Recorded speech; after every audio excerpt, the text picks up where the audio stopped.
Hello friends, welcome back to my YouTube channel. I am your host cum दोस्त चेष्टा कपूर। तो friends, आज इस video में हम कवर करेंगे हमारा इंडियन इकोनॉमी क्लास 12 का चैप्टर फर्स्ट, जिसका नाम है Indian economy on the eve of independence. इस वीडियो में हम जो पॉइंट कवर करने वाले हैं उसका नाम है डेमोग्राफिक प्रोफाइल। इससे पहले इस चैप्टर के ऑलरेडी 3 पार्ट्स मैं अपने चैनल पर अपलोड कर चुकी हूँ, तो अगर वो आपने अभी तक नहीं देखे हैं तो फटाफट से जाइए और पहले उन्हें देखिए। तो चलिए अब हम आज की वीडियो को शुरू करते हैं। फ्रेंड्स, डेमोग्राफिक प्रोफाइल क्या होती है? डेमोग्राफिक प्रोफाइल होती है, इसका मतलब जब सेंसस होता है, यानी कि जब देश की जनगणना होती है, जब काउंटिंग होती है कि कितने पर्सन्स एक कंट्री में रहते हैं। ये 10 साल में एक बार होती है, हर 10 साल बाद होती है जनगणना, सेंसस दोबारा होता है और इसमें पता लगाया जाता है कि पॉपुलेशन का साइज़ कितना है और साथ में डेमोग्राफिक प्रोफाइल कितनी है, यानी कि बर्थ रेट कितना है, डेथ रेट कितना है, लिटरेसी रेट कितना है। हम इन सभी चीज़ों को पढ़ते हैं, इन सभी चीज़ों को एक फॉर्म में देखते हैं, तो that is our demographic profile. तो उस टाइम पे इंडिया की डेमोग्राफिक प्रोफाइल क्या थी, अब हम वो देखेंगे। So first point is birth rate and death rate. तो both were very high. Birth rate और डेथ रेट दोनों ही बहुत ज़्यादा थे, यानी कि बर्थ रेट मतलब कि पर 1000 कितने बच्चे पैदा हो रहे हैं और डेथ रेट पर 1000 में कितने लोग मर रहे हैं। तो वो क्या था, बहुत ज़्यादा थे, यानी कि बहुत ज़्यादा लोग पैदा हो रहे थे और मर भी बहुत ज़्यादा रहे थे। ठीक है, क्योंकि अंग्रेज़ों का राज था तो हमारी इकोनॉमी तो वैसे ही पूरी तरह से हिली हुई थी, ऊपर से हमारा जो बर्थ रेट और डेथ रेट था वो भी पूरी तरह से हिले हुए थे। दोनों ही बहुत हाई थे।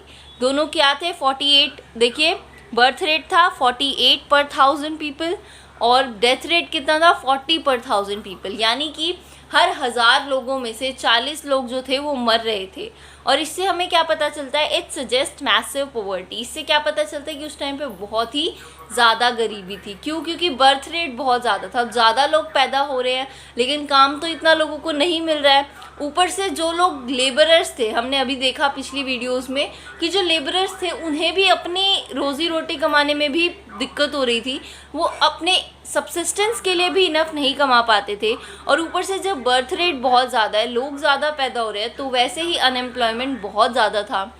तो this suggest massive poverty. Next is infant mortality rate. It means death rate of children below the age of 1 year per 1000 live birds, यानी कि जो 100 बच्चे पैदा हो रहे हैं, 1000 बच्चे, जो 1000 लाइव बर्ड्स हो रहे हैं, उसमें से डेथ बच्चे कितने हैं, मतलब कि जितने भी 1000 बच्चे अगर एक जगह पे पैदा हुए, मतलब एक जगह पे तो नहीं, जितने भी 1000 बच्चे पैदा हुए हैं तो उनमें से कितने मरे हुए हैं, दैट इज़ और इन्फेंट मोर्टेलिटी रेट, और इसको हम शॉर्ट में IMR कहते हैं।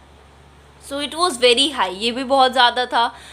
अब कितना था, 218 पर 1000, यानी कि जितने भी अगर 1000 बच्चे पैदा हो रहे हैं तो उनपे 2018 बच्चे मरे हुए पैदा हो रहे थे। सो अब ये कितना है, नाउ इट इज़ 33 पर 1000, यानी कि उस टाइम के कंपैरिजन में अब तो बहुत ज़्यादा कंट्रोल में है। It is a sign of poor health care, यानी कि ये क्या दिखा रहा है कि उस टाइम पे जो हेल्थ केयर थी वो बहुत ही ज़्यादा पुअर थी, लोग इतने स्वस्थ नहीं थे, ऊपर से इतनी हेल्थ केयर फैसिलिटीज़ भी अवेलेबल नहीं थी, जिस वजह से हमारा जो इन्फेंट मोर्टेलिटी रेट था वो बहुत हाई था। Next is life expectancy. Life expectancy यानी कि average life of a person, यानी कि एक्सपेक्टेड एवरेज लाइफ, इसको हम कह सकते हैं कि एक्सपेक्टेड क्या है कि एक कंट्री में जो लोग हैं वो कितने साल तक जीते हैं, highest maximum. So average life कितनी है एक पर्सन की, so it was very low, about 32 years. अब 32 ईयर्स का मतलब ये नहीं है कि हर बंदा 32 का होते ही मर जाता था। इसका मतलब ये है कि अगर कोई 60 ईयर्स तक जी रहा है और कोई 18 या 14 तक जी रहा है, तो उसका जब हम एवरेज निकालते हैं वो 32 था। मैंने सिर्फ एक जस्ट एक एग्जांपल लिया है। जब पूरी ओवरऑल पॉपुलेशन का एवरेज एक्सपेक्टेड लाइफ निकाली जाती है तो दैट इज़ लाइफ एक्सपेक्टेंसी, और ये उस टाइम पे बहुत कम थी। कितनी थी, अबाउट 32 ईयर्स, और अब कितनी है, 69। यानी कि अब के टाइम पे, ये 2020 के अकॉर्डिंग मैं बता रही हूँ कि इस टाइम पे 69 ईयर्स तक एवरेज लाइफ है, कि 69 ईयर्स तक हर बंदा जीता है। सो ये क्या दर्शाता है कि उस टाइम पे लाइफ एक्सपेक्टेंसी जो कम थी वो क्या बता रही है, it shows lack of awareness. मैंने अभी ऊपर भी डिस्कस किया कि उस टाइम हेल्थ केयर फैसिलिटीज़ नहीं थी, लोग अवेयर बहुत कम थे, इस वजह से उनकी डेथ जल्दी हो जाती थी। Next point is literacy rate. Literacy rate का मतलब क्या होता है कि एक कंट्री में पढ़े लिखे लोग कितने हैं। पढ़े लिखे मतलब ये नहीं कि वेल एजुकेटेड, हाईली क्वालिफाइड, इसका मतलब ये है कि वो बंदे जो रीड कर सकते हैं और राइट कर सकते हैं। यानी लिटरेसी रेट में वो लोगों की परसेंटेज आती थी जो लिख सकते हैं और पढ़ सकते हैं। So it was less than 16%। यानी उस टाइम जो लिटरेसी रेट था हमारा कंट्री का था वो इट वॉज लेस देन 16%। 16% से भी बहुत कम था।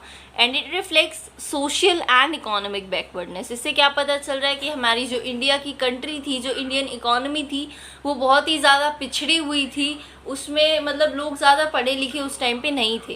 And about 7% of female. अब लिटरेसी रेट ओवरऑल कंट्री का तो कितना है, पॉपुलेशन का 16%, बट जब फीमेल्स की बात आ जाए, जब लड़कियों की बात आई, तो वो सिर्फ कितना था, 7%। यानी कि 7% या उससे भी कम था शायद।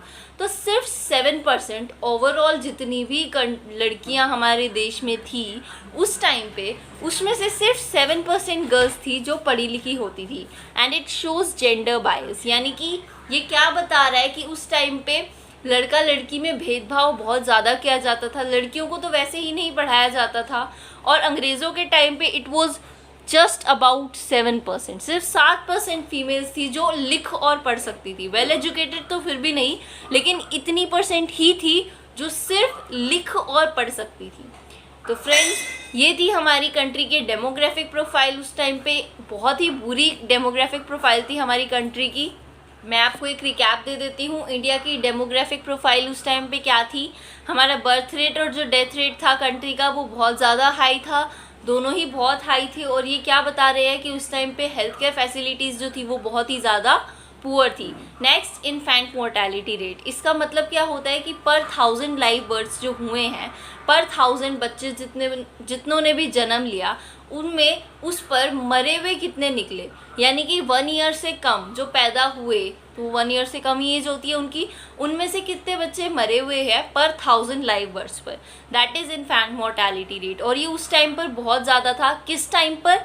On the eve of independence. यानी कि जब आज़ादी से पहले की टाइम पर हमारा इन्फेंट मोर्टेलिटी रेट जो था वो बहुत ज़्यादा हाई था। कितना था? 2018 पर 1000 लाइव बर्ड्स। और अब ये कितना है? 33 पर 1000 लाइव बर्ड्स। और नेक्स्ट आता है हमारे पास इसके बाद लाइफ एक्सपेक्टेंसी। लाइफ एक्सपेक्टेंसी यानी कि average life of a person, expected average life या estimated average life of a person, कि एक कंट्री में कितनी एक्सपेक्टेड लाइफ है जो लोग जीते हैं एवरेजली, एवरेज पर, नॉट एग्जैक्टली एवरेज पर। यानी कि ओवरऑल जितनी भी पॉपुलेशन है, जब उन सबका टोटल करके, उन सबकी एज का टोटल करके डिवाइड बाय हम टोटल नंबर ऑफ पीपल कर देंगे या टोटल पॉपुलेशन कर देंगे, सो उससे हमें पता चलेगा कि एवरेजली एक पर्सन कितना जीता है। और ये उस टाइम पे बहुत ही लो थी, अराउंड 32 ईयर्स थी। और अब ये कितनी है? 69। और ये क्या बता रहा है? ये भी यही बता रहा है कि उस टाइम पे अवेयरनेस बहुत कम थी, हेल्थ केयर फैसिलिटीज़ बहुत ज़्यादा पुअर थी। नेक्स्ट इज लिटरेसी रेट, यानी कि उन लोगों की परसेंटेज जो लिख और पढ़ सकते हैं, ये भी उस टाइम पे बहुत कम था। कितना था? Less than 16%। और ये क्या बताता है? सोशल एंड इकोनॉमिक बैकवर्डनेस को। इसके बाद जब फीमेल्स की बात अगर हम करें, ओनली फीमेल्स, तो वो सिर्फ 7%। यानी पूरी कंट्री में सिर्फ 7% गर्ल्स ऐसी होती थी जो लिख और पढ़ सकती थी। तो ये क्या दिखा रहा है कि उस टाइम पे लड़का लड़की में बहुत ज़्यादा भेदभाव किया जाता था। तो फ्रेंड्स, यहाँ पे हमारा डेमोग्राफिक प्रोफाइल ख़त्म होता है। आज की वीडियो में बस इतना ही। नेक्स्ट वीडियो में हम पढ़ेंगे occupational structure of Indian economy on the eve of independence. So stay tune guys. और तब तक के लिए अगर आपको मेरी ये वीडियो अच्छी लगी हो, then please hit the like button, and for more amazing videos do subscribe to my YouTube channel. Thanks for watching this video guys. See you in my next video.